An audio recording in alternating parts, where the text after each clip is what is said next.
এই ভিডিওতে আমরা সূরা আজ-জিলজাল নিয়ে আলোচনা করব, মহাজাগতিক ধ্বংস থেকে ক্ষুদ্রতম আমলের হিসাব পর্যন্ত, যা একটি মনস্তাত্ত্বিক এবং আধ্যাত্মিক রহস্যের আধার। আমরা দেখব এই সূরা কিভাবে পার্থিব এবং ডিজিটাল যুগের জবাবদিহিতার জন্য ঐশী মানদণ্ড তৈরি করে। নবীজি সা এই সূরাটিকে কুরআনের অর্ধেক হিসেবে আখ্যায়িত করেছেন। এটি দুনিয়ার বিধান, যেমন তাওহীদ ও নৈতিকতা এবং আখিরাতের বাস্তবতা, পুনরুত্থান ও চূড়ান্ত বিচারের মধ্যে নিখুঁত ভারসাম্য তুলে ধরে। মাত্র 4টি আয়াতে এই সূরায় পরকালের জবাবদিহিতার চিত্র দেওয়া হয়েছে। এই সূরার বার্তা মাক্কি ও মাদানী যুগের প্রেক্ষাপটে সর্বজনীন আবেদন বহন করে। এর উদ্দেশ্য ছিল মূর্তিপূজা ও অহংকার চূর্ণ করা এবং মুমিনদের নৈতিক সংবেদনশীলতা বাড়ানো। এর মূল বার্তা ক্ষুদ্রতম ভালো বা খারাপ কাজকেও উপেক্ষা না করার শিক্ষা, স্থানকালের ঊর্ধ্বে সকল মানুষের জন্য একটি সতর্ক বার্তা। প্রথম দুটি আয়াতে মহাজাগতিক ভূমিকম্পের বর্ণনা দেওয়া হয়েছে। এটি পৃথিবীর স্থিতিশীলতার পতনকে নির্দেশ করে।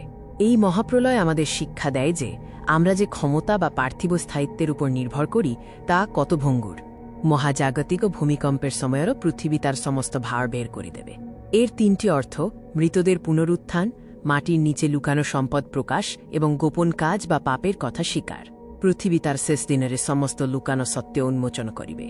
3 নম্বর আয়াতে মানুষ বিস্ময়ে বলবে, এর কি হল? গাফেল মন মহাজাগতিক ধ্বংসের সময় আতঙ্কিত হবে, কিন্তু সচেতন মুমিনরা দুনিয়াতেই জবাবদিহিতার ভয় রাখে এবং নিজেদের প্রস্তুত করে নেয়। 4-5 আয়াতে পৃথিবী নিজেই সাক্ষ্যদান করবে, কারণ এটি কোনো জড় পদার্থ নয়, বরং একটি ঐশী রেকর্ডিং ডিভাইস। প্রতিটি সিজদার স্থান, প্রতিটি অন্ধকার গলি, পৃথিবী আমাদের ভুলে যাওয়া প্রতিটি পদক্ষেপ মনে রাখে। এই সূরা কেউ জানবে না সিন্ড্রোমের পতন ঘটায়।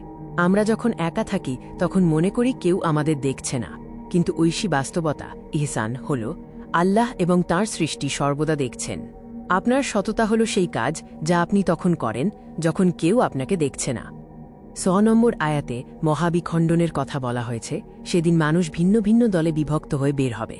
দুনিয়ার পরিচয় যেমন জাতীয়তা, কর্পোরেট পদ বা পরিবার, সেগুলো সেদিন থাকবে না।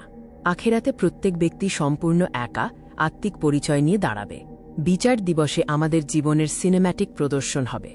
অস্বীকার করার কোনো সুযোগ নেই। প্রতিটি মুহূর্ত, প্রতিটি শব্দ, এমনকি নেটফ্লিক্স বা সোশ্যাল মিডিয়ায় কাটানো প্রতিটি সেকেন্ড চোখের সামনে একটি ভিজুয়াল ডকুমেন্টারি হিসেবে উঠবে। 7-8 আয়াতে অনুপরিমাণ ওজন, নৈতিক সংরক্ষণের চূড়ান্ত আইন দেওয়া হয়েছে।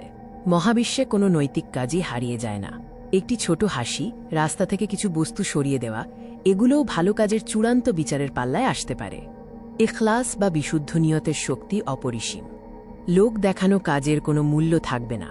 আল্লাহর সন্তুষ্টির জন্য গোপনে করা একটি ক্ষুদ্রতম সৎকাজও পাল্লাকে ভারী করে দিতে পারে। নবীজি ছোট গুনাহকে মরুভূমিতে ভ্রমণকারী একটি দলের সাথে তুলনা করেছেন। প্রত্যেকে একটি করে ছোট ভালুকড়ি সংগ্রহ করলে একটি বিশাল অগ্নিকুণ্ড তৈরি হয়, যা সবকিছু ছাই করে দেয়। এই ছোট গুনাহগুলো অন্তরকে শক্ত করে এবং আধ্যাত্মিক ধ্বংস ডেকে আনে। ডিজিটাল যুগে জবাবদিহিতার প্রতিচ্ছবি আরও স্পষ্ট।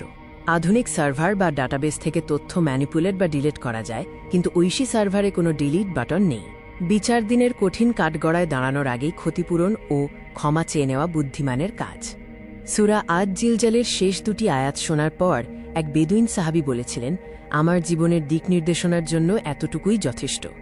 এই অনুভূতি একজনকে গভীর উপলব্ধি সম্পন্ন জ্ঞানী বা ফকিহ করে তোলে, কারণ তিনি অনুধাবন করেন যে প্রতিটি অনুপরিমাণ কাজের হিসাব দিতে হবে। এই সূরাটি খৌফ, ভয় এবং রজা, আশা, এর মধ্যে একটি সূক্ষ্ম ভারসাম্য তৈরি করে।